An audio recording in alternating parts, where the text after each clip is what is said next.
আপনি প্রতিদিন যে পোশাকটি পরছেন সেটি আপনার ব্যক্তিত্ব প্রকাশ করছে নাকি অজান্তেই আপনার মনে অহংকার বাড়িয়ে দিচ্ছে? আমরা অনেকেই ভাবি দামি কাপড় পরা মানেই বোধহয় ফ্যাশন, আবার অনেকে ভাবি একদম ছেঁড়া ফাটা কাপড় পরাই বুঝি আল্লাহর কুনজর থেকে বাঁচার উপায়। কিন্তু ইসলাম পোশাকের ব্যাপারে কি বলে? আজকের ভিডিওতে আমরা এমন কিছু গুরুত্বপূর্ণ বিষয় নিয়ে আলোচনা করব যা ডক্টর আব্দুল্লাহ জাহাঙ্গীর রহিমাহুল লেখা পোশাক পরিচ্ছেদ ও দেহসজ্জা নামক জ্ঞানগর্ভ বই থেকে সংগৃহীত। বইটিতে পোশাকের ব্যাপারে ইসলামের যে দিক নির্দেশনা রয়েছে তা আমাদের জীবনযাত্রায় এক অসাধারণ পরিবর্তন আনতে পারে। কেমন পোশাক পরলে কিয়ামতের দিন কঠিন শাস্তির মুখোমুখি হতে হবে, আর কেমন পোশাক আপনাকে আল্লাহর প্রিয় বান্দা করে তুলবে, এমন কিছু তথ্য আজ আপনি জানবেন যা হয়তো আগে কখনো ভাবেননি।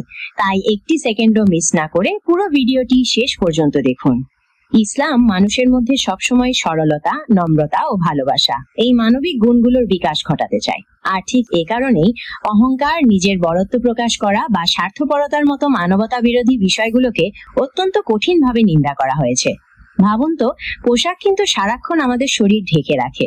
এখন এই পোশাকের মধ্যে যদি অহংকারের প্রকাশ থাকে তবে তা মানুষের মনে অহংকারকে স্থায়ী করে দেয়।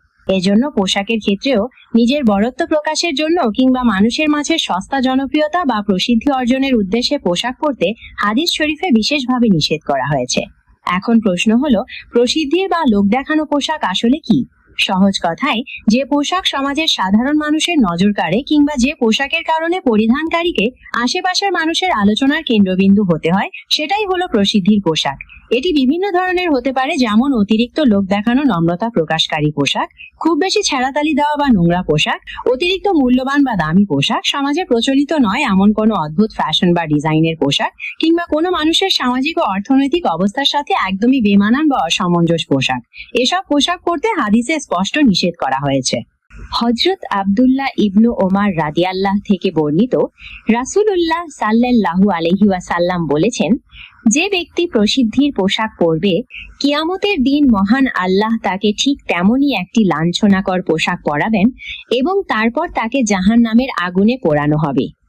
অন্য একটি হাদিসে হযরত আবু যার রাদিয়াল্লাহ বলেন, রাসূলুল্লাহ সাল্লাল্লাহু আলাইহি ওয়াসাল্লাম বলেছেন, যে ব্যক্তি লোক দেখানো পোশাক পরবে, আল্লাহ তার দিক থেকে মুখ ফিরিয়ে নেবেন এবং তাকে অপমানিত করবেন। এমনকি নবীজি সাল্লাল্লাহু আলাইহি ওয়াসাল্লাম দুই ধরনের চরমপন্থী পোশাক থেকে নিষেধ করেছেন। এত সুন্দর পোশাক যা মানুষের নজর কাড়ে, আবার এত নিম্নমানের বা জরাজীর্ণ পোশাক যা দেখলে মানুষ করুণার চোখে তাকায়। পোশাকের এই ভারসাম্য কেমন হওয়া উচিত তা বোঝাতে গিয়ে একবার এক ব্যক্তি ইসলামের দ্বিতীয় খলিফা হযরত উমর ইবনুল খাত্তাব রাদিয়াল্লাহকে জিজ্ঞেস করেছিলেন, আমি কেমন পোশাক পরব? উমর রাদিয়াল্লাহ অসাধারণ একটি উত্তর দিয়েছিলেন। তিনি বলেছিলেন, এমন পোশাক পরো যা দেখলে মূর্খরা তোমাকে অবহেলা বা তুচ্ছ-তাচ্ছিল্য করবে না, আবার জ্ঞানী ব্যক্তিরাও তোমার পোশাক দেখে তোমাকে নিন্দা করবে না। তবে মনে রাখবেন, ইসলাম কিন্তু সুন্দর ও পরিষ্কার পোশাক পরতে নিষেধ করেনি, বরং উৎসাহ দিয়েছে। তাহলে আমরা অহংকার আর সৌন্দর্যের মধ্যে মিল রাখবো কিভাবে? এখানে তিনটি পয়েন্ট আমাদের সবসময় মাথায় রাখতে হবে। প্রথমত, অহংকার হলো মনের ব্যাপার। নিজেকে অন্যের চেয়ে বড় মনে করা আর অন্যকে ছোট মনে করাই হলো অহংকার। যে পোশাক পরলে আপনার মনেই খারাপ অনুভূতি আসবে, সেটা পরিহার করবেন। দ্বিতীয়ত, হাদিসে যেসব পোশাকের নিয়ম দেওয়া হয়েছে, যেমন পুরুষদের টাকনুর ওপরে কাপড় পরা, সেটাকে অনেকে নিজের বড়ত্ব প্রকাশের মাধ্যম বানিয়ে ফেলেন। বিখ্যাত মুসলিম স্কলার আইয়ুব সাখতিয়ানি সুন্দর একটি কথা বলেছিলেন। তিনি বলেন, আগের যুগে মানুষ পোশাক মাটিতে ঝুলিয়ে পড়ে অহংকার করত, আর বর্তমান যুগে মানুষ পোশাক বেশি ছোট করে পরে অহংকার করে। অর্থাৎ সুন্নাত পালন করতে গিয়েও যেন মনে অহংকার না আসে। তৃতীয়ত, পুরুষদের জন্য রেশমি পোশাক পরা বা টাকনুর নিচে কাপড় পরা হাদিসে সম্পূর্ণ নিষিদ্ধ। কোনো সৌন্দর্যের বাহানা দিয়ে একে জায়েজ করা যাবে না। বন্ধুরা, পোশাক শুধু আমাদের শরীর ঢাকে না, এটি আমাদের মনের ভেতরটাকেও প্রকাশ করে। তাই আসুন এমন পোশাক পরি যা আমাদের বিনয়ী করে, অহংকারী নয়।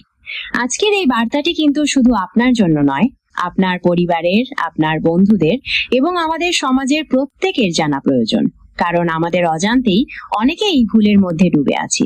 আপনার একটি শেয়ার হয়তো আজ কারো মানসিকতা বদলে দিতে পারে, কাউকে কিয়ামতের দিনের কঠিন লাঞ্ছনা থেকে বাঁচাতে পারে। তাই ভালো কাজের প্রচারের অংশ হিসেবে ভিডিওটি এখনই আপনার ফেসবুক, হোয়াটসঅ্যাপ বা মেসেঞ্জারে বন্ধুদের সাথে শেয়ার করে দিন। ভিডিওটি কেমন লাগলো কমেন্ট করে জানান, আর চ্যানেলটি সাবস্ক্রাইব করতে ভুলবেন না। দেখা হবে পরবর্তী ভিডিওতে। আল্লাহ হাফেজ।